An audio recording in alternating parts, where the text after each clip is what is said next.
Olá, amigos, tudo bem? Tudo na paz com vocês? Eu espero que sim. Hoje eu vou falar um pouquinho sobre a criação de Deus. Porque quando nós olhamos ao nosso redor, quando nós olhamos para a natureza, a beleza da criação divina, nós vemos que alguém estava por trás projetando tudo isso. Porque tudo na natureza expressa ordem, expressa beleza, expressa exatidão. Tudo na natureza expressa adaptação, e com certeza pressupõe um planejamento inteligente. Não tem como dizer assim, nossa, isso aí nasceu por acaso ou do acaso. Por exemplo, observe as belezas naturais. Uma colmeia, por exemplo, o corpo humano. Observe o colorido e o perfume das flores. Observe também os pássaros, a teia de aranha, o brilho dos astros. Como disse um certo homem, um relógio não poderia existir ou funcionar sem um relojoeiro. Então é justamente isso que a Bíblia mostra para mim e para você. A Bíblia mostra no livro de Gênesis, no capítulo 1 e no capítulo 2, e também em outras partes da Bíblia, que Deus criou o mundo em 6 dias. Deus criou o mundo em 6 dias. Aí também mostra o livro de Gênesis, capítulo 1, verso 1 e 2, e também o livro de João, no capítulo 1, versículos de 1 ao 3, que Deus o Pai, que Deus o Filho e Deus Espírito Santo participaram da criação divina, participaram da criação do mundo. Então veja, os três seres divinos estavam interagindo com a criação divina. O interessante é porque Gênesis capítulo 1, versículos não, o capítulo todo, mas também o capítulo 2 mostra que Deus ele criou o mundo em 6 dias, literais. No primeiro dia, ele criou a luz e fez separação entre o dia e a noite. No segundo dia, ele criou, isso está no versículo 3, viu? Do 3 ao 5. O segundo dia, no versículo 6 ao 8, Deus ele criou o céu e fez separação entre as águas. No terceiro dia, dos versículos 9 ao 12, Deus separou a terra dos mares e criou a vegetação.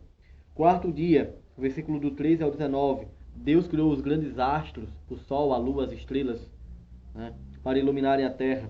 O quinto dia, versículo do 20 ao 23, Deus criou os animais marinhos e também as aves do céu. No sexto dia, Deus criou os animais terrestres e como o principal da sua criação, Deus no sexto dia criou o ser humano. Como a cereja do bolo, né? Deus criou o ser humano. Nós somos muito importantes para Deus. Nós somos muito importantes para Deus. E aí no capítulo 2, versículo do 1 ao 3, diz assim que Deus, ele olhou para tudo que ele tinha criado, viu que era muito bom, e aí ele criou mais um dia, que foi o sétimo dia. E nesse sétimo dia, Deus abençoou, Deus santificou e Deus descansou nesse dia de toda a obra que como Criador fizera.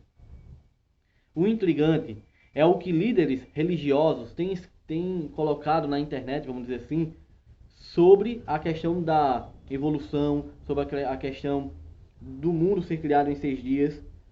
O intrigante é o que pessoas religiosas, não somente religiosas, é claro, mas líderes religiosos que comandam uma vasta multidão, têm dito com respeito ao que nós acreditamos que a Bíblia diz. Por exemplo, eu gostaria que você prestasse bastante atenção no texto que eu vou ler agora.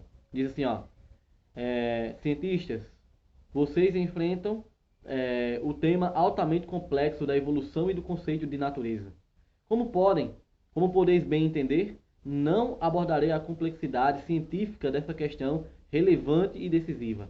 Só quero frisar que Deus e Cristo caminham ao nosso lado e estão presentes também na natureza, como afirmou o apóstolo Paulo no discurso do Areópago, que ele diz o seguinte: em Deus temos a vida, temos o movimento e o nosso ser.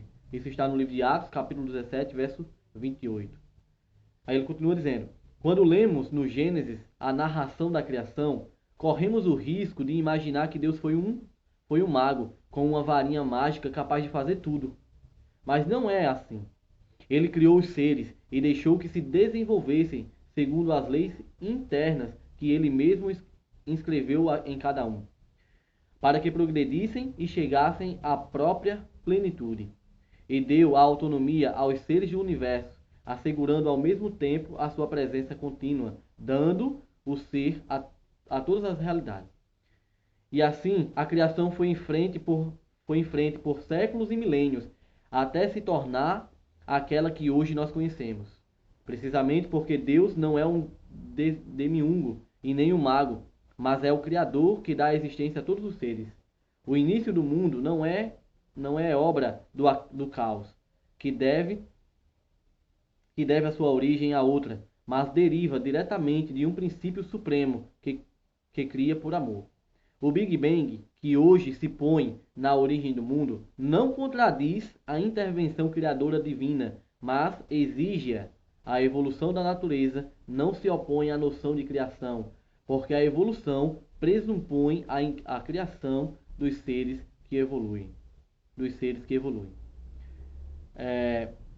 Então veja, esse líder aqui, e não somente este, mas outros também, eles estão dizendo assim, que Deus não é um mágico, que Deus não é um mago para criar o mundo em 6 dias. Não foi assim que fez.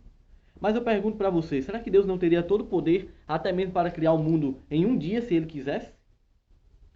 Então, se eu não acreditar no que a Bíblia fala, e que a Bíblia diz que o mundo foi criado em 6 dias, então eu também não posso acreditar que, já que o livro de Gênesis não é literal, então quer dizer que o pecado também não é literal, ou seja, não existe pecadores neste mundo.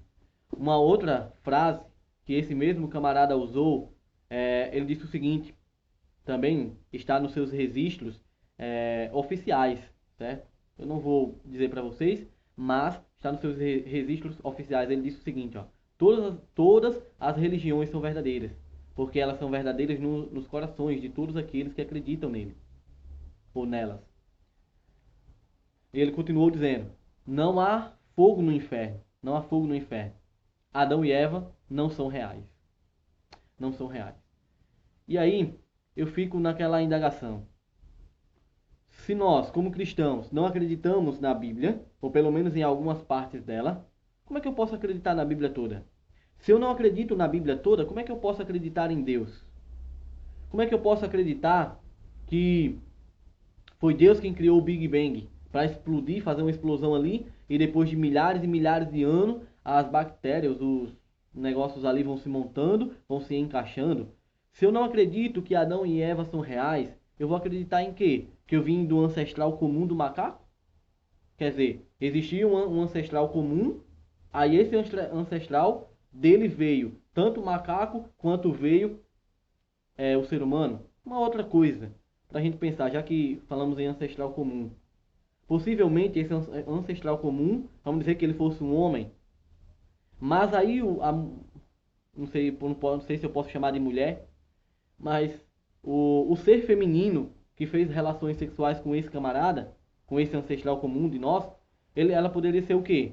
Qualquer um dos dois, né? Ou ser humano ou macaco, não é? Para poder nascer os dois. Agora imagine uma coisa. Será que se eu fizesse relações sexuais com uma vaca, poderia nascer da vaca um outro ser humano? E depois saísse um mais ou menos ser humano e vaca? E boi? Entendeu? Só que isso, meus amigos, é líderes religiosos que estão dizendo, não é um ateu que está falando isso. Na realidade, ele está basicamente dizendo assim, meus amigos ateus, o que vocês estão dizendo está certo. Realmente Deus existe, mas a gente não precisa acreditar em tudo que a Bíblia fala, não. Deixa eu perguntar uma coisa a você. Nós vivemos em um mundo onde a verdade não é absoluta. Então, se a verdade não é absoluta, quer dizer, dizem, né, que a verdade não é absoluta. E se eu não acredito em uma verdade absoluta, eu vou acreditar em quê? Se eu não acredito que Deus é todo poderoso na minha vida e que é capaz de fazer qualquer coisa, inclusive criar o mundo em 6 dias, e criar 2 seres, Adão e Eva, e deles sair uma grande geração, uma grande nação como o mundo todo, eu vou acreditar em quê? Me diga aí. Me diga. Se eu não acreditar que existe um Deus lá no céu, quer dizer, eu acredito que existe um Deus lá no céu, mas se ele não é capaz de fazer tudo isso, então para que eu estou fazendo as minhas orações? Para quê? Outra, se Deus não é capaz de fazer todas as coisas, eu lhe pergunto uma coisa. Os outros santos, os outros seres divinos, são capazes de fazer o quê? E aí? Então veja, ao ponto que nós estamos chegando, de vermos líderes religiosos dizendo que algumas partes da Bíblia não são literais. Se não é literais, meu amigo, para que eu preciso de Jesus? Porque não existe pecado. Então, existe uma beleza na criação e existe uma coisa tão especial na criação, uma exatidão tão grande, que não tem como eu dizer assim que veio de uma evolução de milhares e milhares de anos, de milênios. Não. Foi Deus com a sua própria mão que criou. Deixa eu perguntar uma coisa. Você acha que você veio do nada, do acaso? Ah, nasci do acaso? Não. Foi Deus quem projetou você. A Bíblia fala em Gênesis capítulo 2 que Deus criou o homem do pó da terra, soprou nele o fôlego de vida, ele passou a ser alma vivente. E depois da costela de Adão fez Eva. Deus, ele planejou, ele nos ama. Ele nos ama tanto, por quê? Porque a gente foi obra das suas mãos e não obra de um acaso. Não um negocinho que ele jogou ali e deixou ser evoluindo por milhares e milhares de anos.